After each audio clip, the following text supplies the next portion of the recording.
Thank you all for holding the space of possibility that made this happen tonight. And all of you that are here, let's begin just by, I'd like to ground myself a little bit. And even take my shoes off so I can get it that much closer to the earth. So if you would just, let's breathe into our centers, into our hearts. And feel the connection to all the women in this beautiful Beltane and across the world. And many places started celebrating it yesterday and will continue to celebrate it tomorrow. So it's a big wave of possibility and potential and connection. So thank you, goddesses, thank you, star mothers, thank you, dragons, for all of that and bringing us together tonight to celebrate this in many, many ways. So I thank you, I greet you, and I bring in the celestial energy through my body, stopping off at my heart just to say hello, and sending it down through my feet into the crystalline grid of the earth. I'm wiggling my toes, saying thank you earth.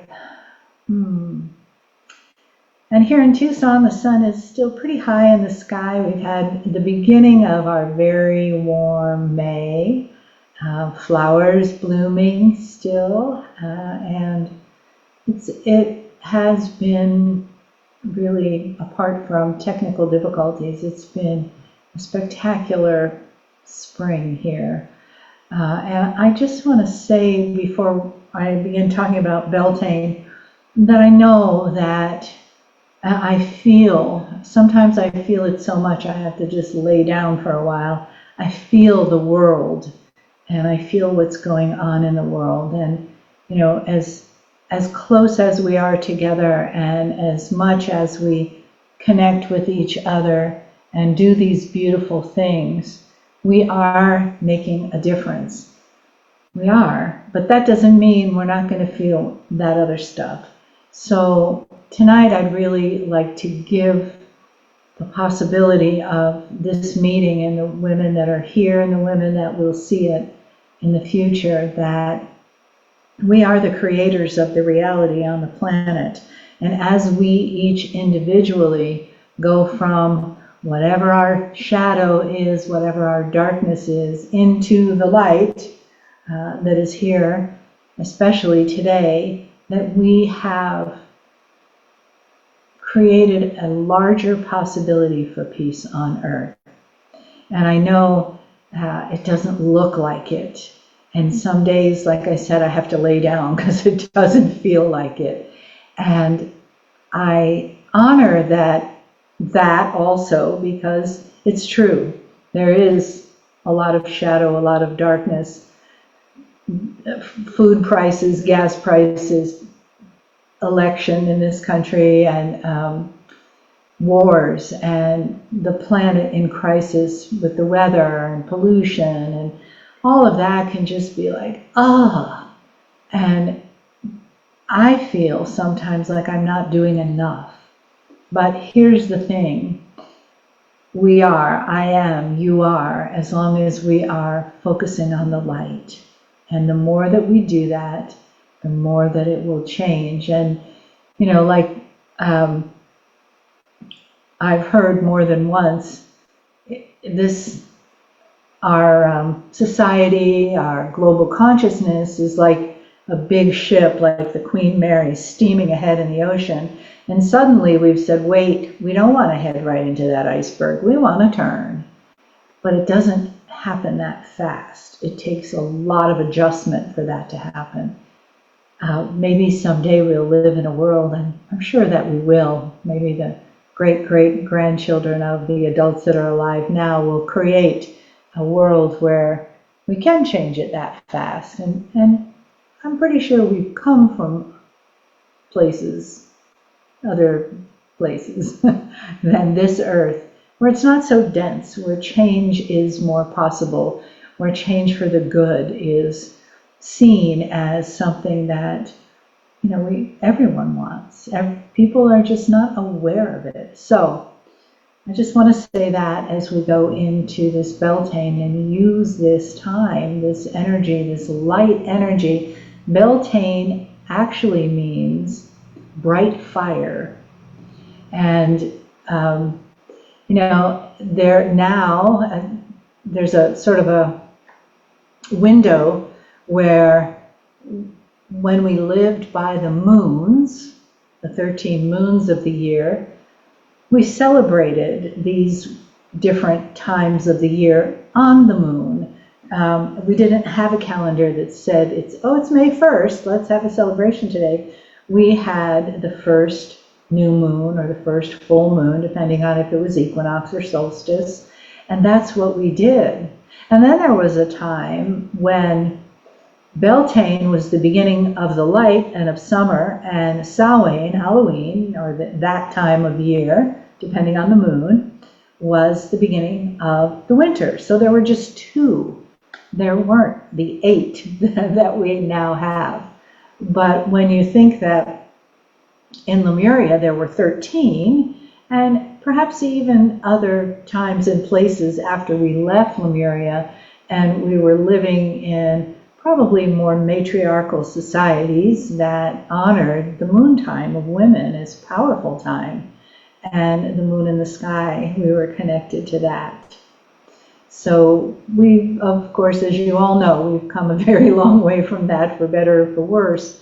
But as we traveled from Lemuria to the edges of the continents where we landed, and then across continents and underneath continents, and into Europe, or from Hawaii to Lemuria to Europe to the west, you know, we brought those customs with us, and we brought the different things that we could do.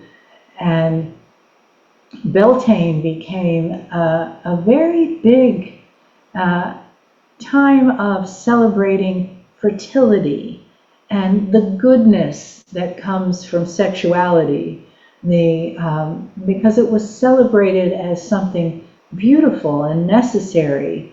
There were a lot of cultures where people didn't live to ripe old ages, so it was necessary to keep having children. It was necessary to fertilize the ground. And one of the ways that people blessed their herds, so Beltane was a time when herds of cows and sheep came from the winter in the barn out to the fields, because the fields were beginning to grow grass. And they would have this huge bonfire and dance around it, you know, and maybe leap over it if it wasn't too big, and sneak off into the shadows to do fertility. And once the fire died down and it was just sort of smoky and ashes, they would drive their herds through that low-level smoke, so it wasn't hot anymore. They would bring the herds through there so the smoke would protect them. So I found that to be really fascinating, because we do so much in so many cultures with, you know, smoke, smudge, that kind of thing, for clearing and for protection. So it's really fascinating to me in an anthropological way how things have morphed over time.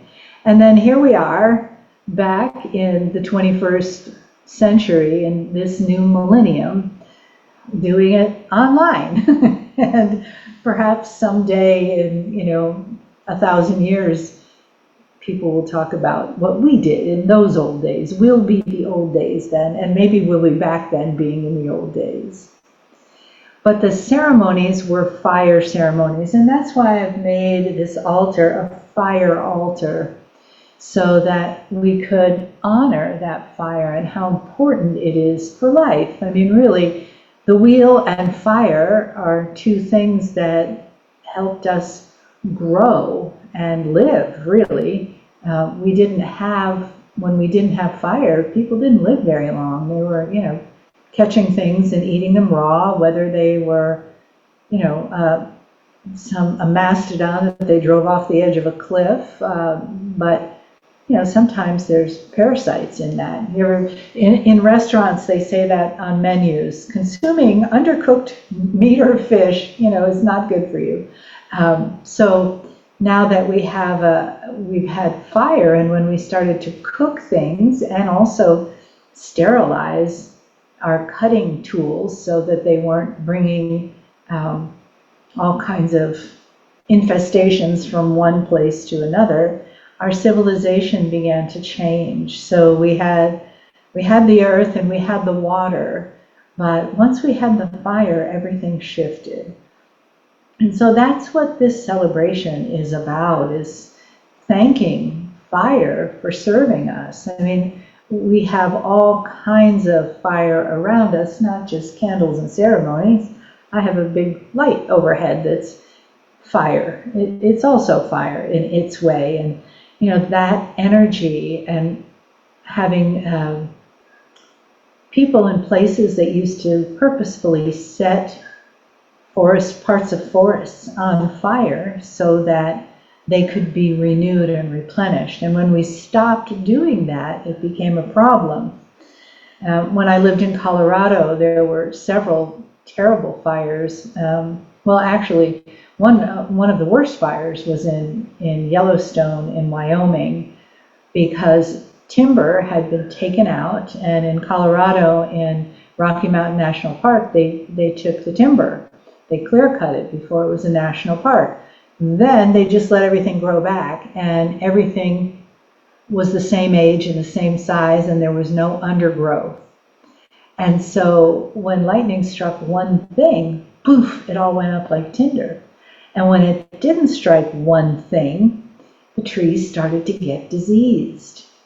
And Rocky Mountain National Park lost 45%, I think, of its timber from a pine beetle. And Yellowstone, I was in Yellowstone, I think 2 years after the fire that went through there. And it was incredible to see that, because everything was black and standing still. And so, you know, what we've done to manage things with fire, like put it out quick, and not put it out, and you know, not live sustainably with our land, makes a huge difference, huge. So I really honor fire in the way that, you know, we really don't want to live without it, and it can be pretty terrifying. Not long ago, maybe 3 years or 4 years ago, there was a lightning strike in the mountains right near me, and I could see the puff of smoke. It was probably 4 miles away, and it was just one little tiny puff of smoke. Well, they didn't get to it right away for whatever reason, and it turned out burning 80,000 acres, practically to my door. And it was really scary. And, you know, so it's interesting to look back on that for me and think about how we have changed our society with fire. And so when we celebrate the fire ceremony and what it brings to our lives, that it also brings fertility, that the ashes, you know, if you've ever had a wood stove or a fireplace, the ashes are really good fertilizer. So, you know, the wood turns into ash, turns back into soil that can grow more wood. So it's really quite a beautiful circle of life when we can get a little more natural with it. So I wanted to celebrate this today with you because I feel like using this energy, so we have Beltane is between, in our current way of celebrating, between spring equinox and summer solstice. So from when the days are the same and then they start lengthening, now we have the peak here, and we go to summer solstice when the days are long and balanced, and then we start losing. So it's a midpoint. And from now on, things are greening in this hemisphere, summer's coming, and we have that beautiful time where fertility is happening. So what I'd like to do is give you, just give you a few minutes to think about what is it that you would like to be fertile with in your upcoming window of time between now and summer solstice. What would you like to bring into fruition, to create, to be fertile with? Amber, Yeah. could you bring into my fruitful fruition making me a co-host so I can let people in? I can do that. That's the start of my list. I can fruitify you. Thank you. Where are we? Ask and so it is. So it is. Yeah. Yeah. So what would you like to have fertilizer for, or bring the energy of fire to in these next few months? So we have we have all of May, all of May and 3 weeks in June, so not even 2 months. And so let's say 6.5 weeks. So what is it for you? And let's do a little meditation and then a channel from the Star Mothers to really help anchor this. And if you have something, if you'd like to get something to write with, or if you want to type it on your computer either, if you want to take a moment to do that, I will give you a moment to do that. And I'll have a little drink.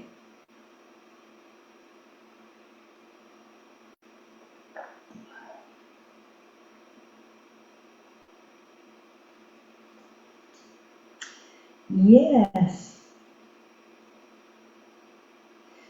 One of the fun things for me about making these big altars is that this is my dining room table, as many of you know, and my house is small, so the living room's right there, the kitchen's on the other side of that. And so I leave this like this for a few days, just because I love the energy of it. And I don't have to eat at the table. I can eat on my patio very nicely. And yeah, it just feels good. It's sort of my anchor for the energy that we're creating here. Okay, everybody ready? Miss Co-host, do we have someone else that'd like to come in?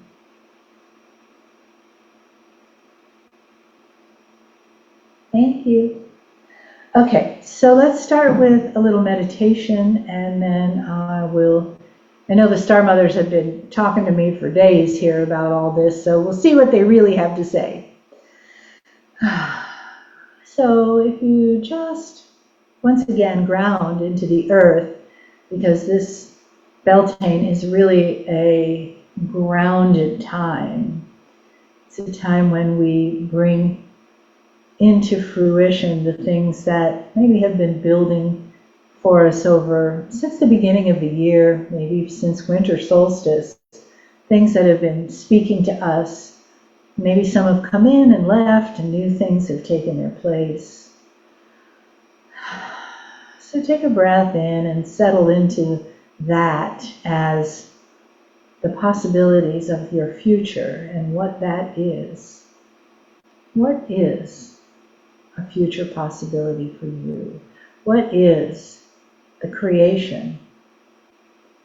If you'd like to have an increase in the abundance in your life, whether it's with friends or with wealth or whether health, I feel like we can never have too much good health. Whatever it is for you, what I'd like you to do now is begin to see yourself through your third eye, or imagine yourself, or maybe you want to draw, or maybe you want to write it down. Imagine you and how you feel once that happens. What do I want to create in these next 5-6 weeks that will shift the energy of, that will bring fire into, that will move the energy. Make sure that as you're doing this, that you keep your breath flowing. It's easy when you're focusing to let your breath stop, just hold your breath. So keep your breath flowing and soft.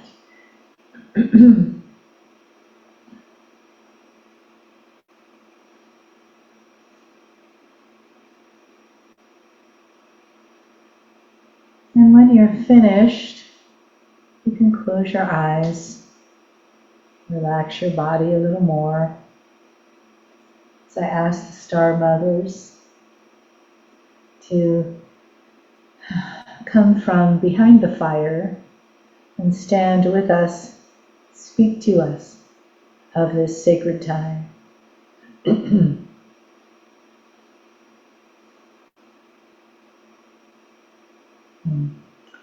Dear Shining Ones, we step forward, and yes, indeed, it is a sacred time of celebration, as Mele'ha has said, and we do really ask you to bring in the colors of spring, the greens, the flowers, the fresh buds, the new leaves.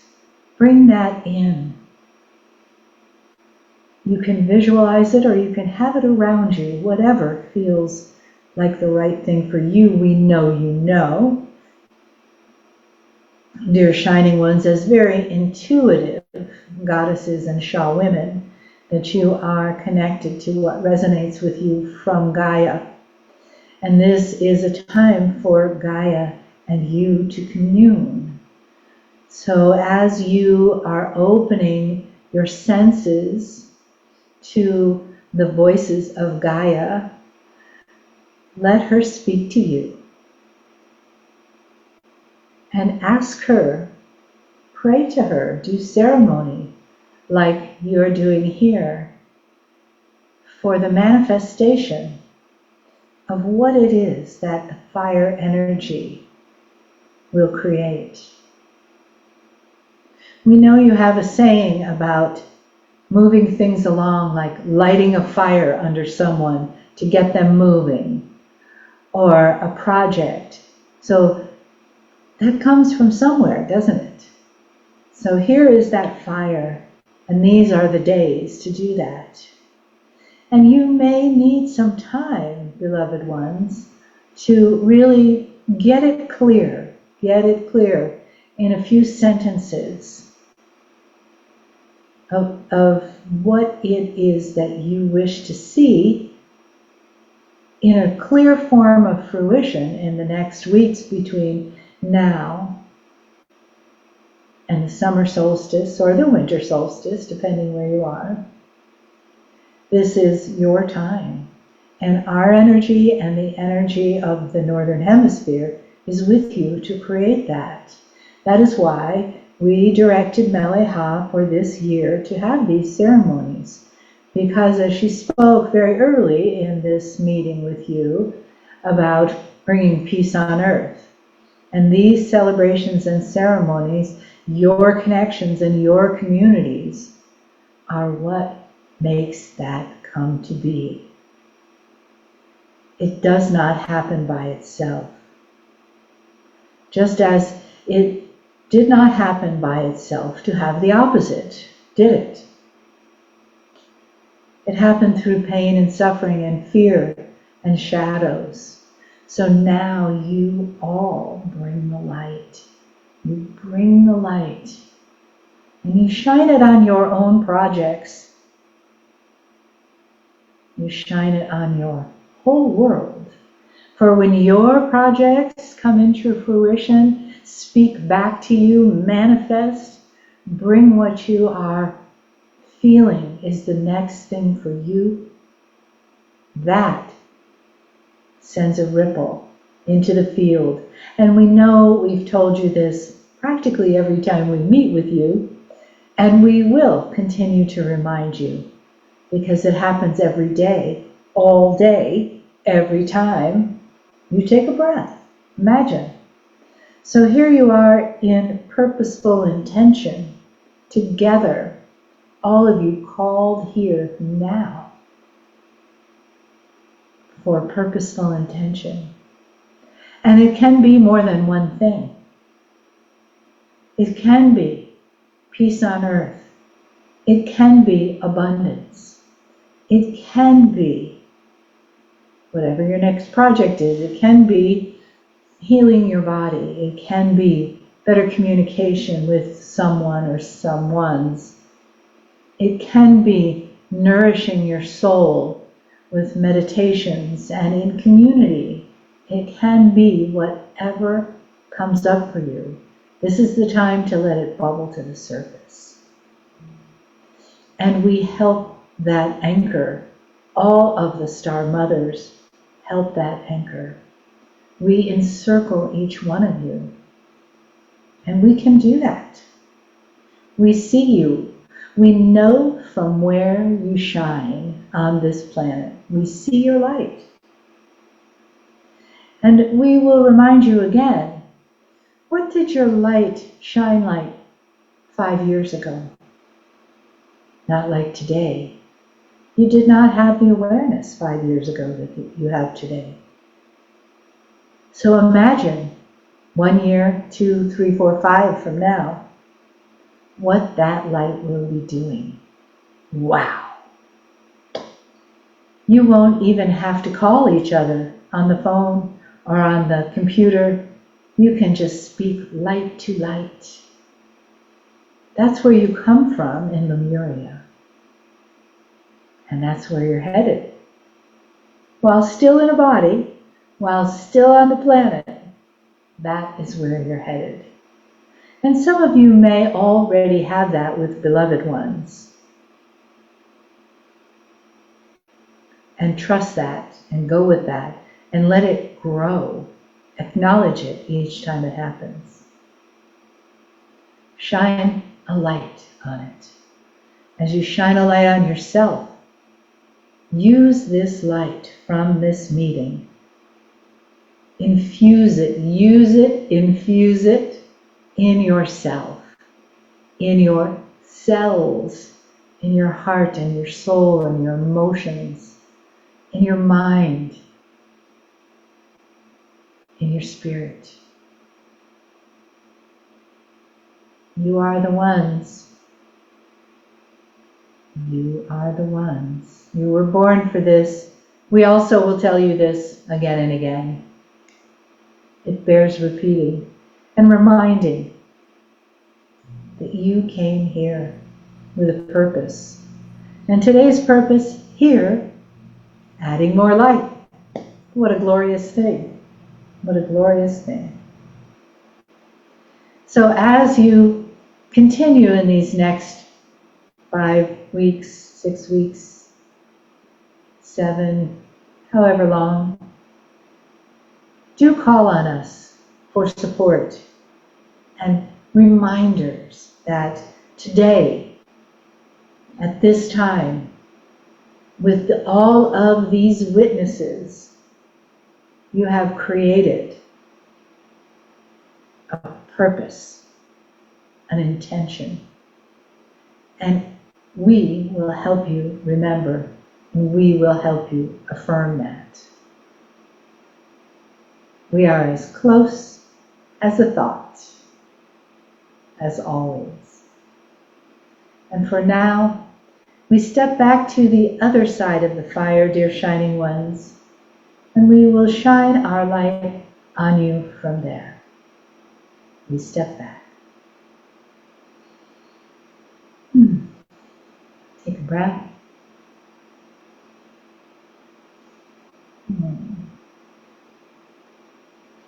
Thank you, Star Mothers.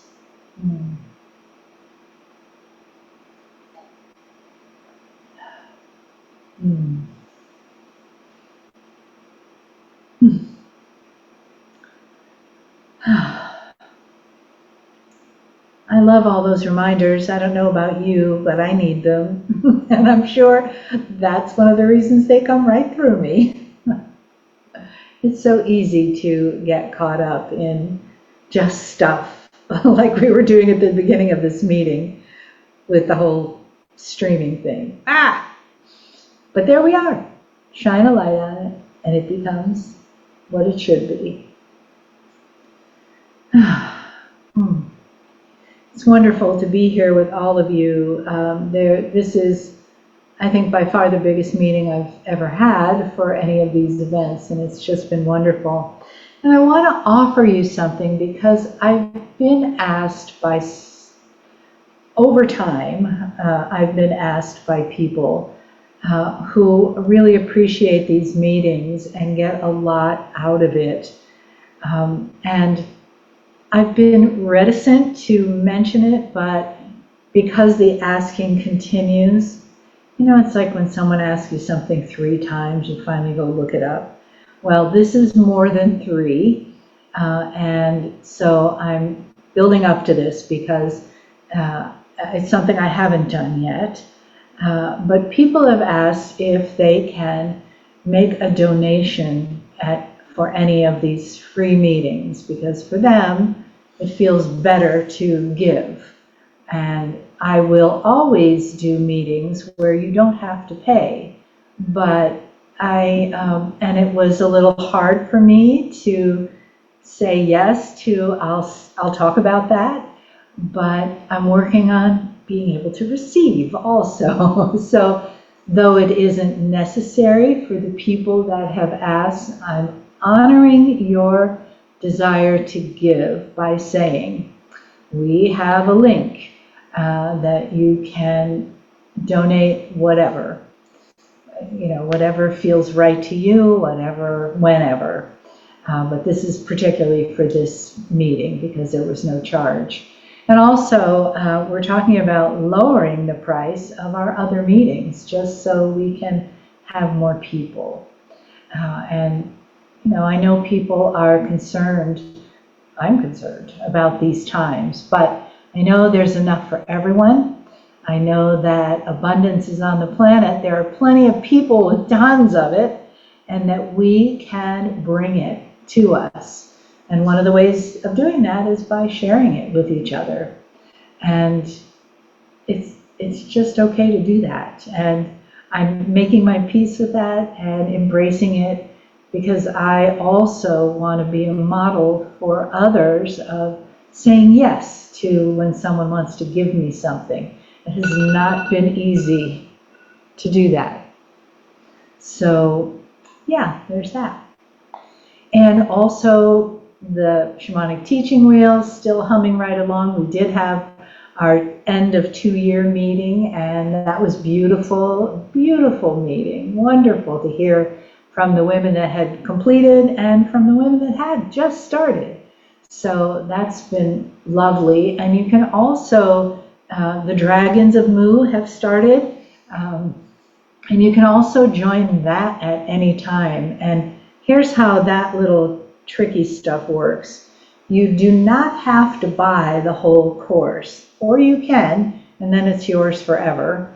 You can join as a member of the Shamanic Teaching Wheel and never take any of those classes and just go right to the Dragons of Mu. And you'll pay a monthly fee to do that instead of the whole course.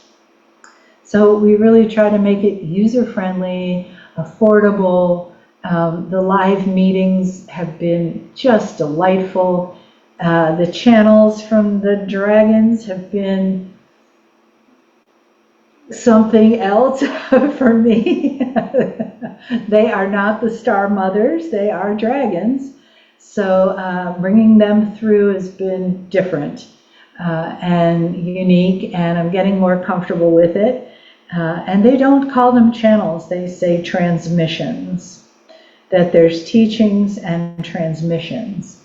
So when they come through with their transmissions, I do feel my energy shift into something different than the Star Mothers, quite different.